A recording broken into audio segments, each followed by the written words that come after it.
In today's video, we'll discuss how to use Coverdell funds.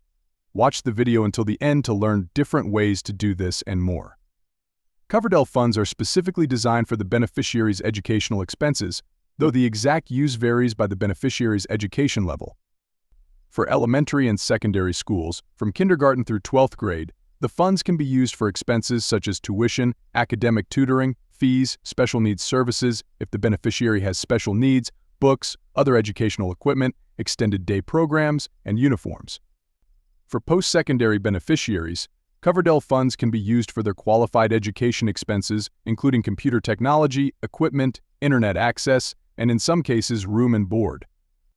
It is important to note that using the funds for non-qualified educational expenses makes the withdrawn funds taxable.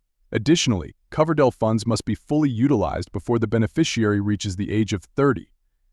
However, this provision does not apply to beneficiaries with special needs. If the funds are not fully used by then, they can be rolled over into a Coverdell ISA for another eligible family member. So there you have it. Using Coverdell funds is that simple. Thanks for watching, and until next time.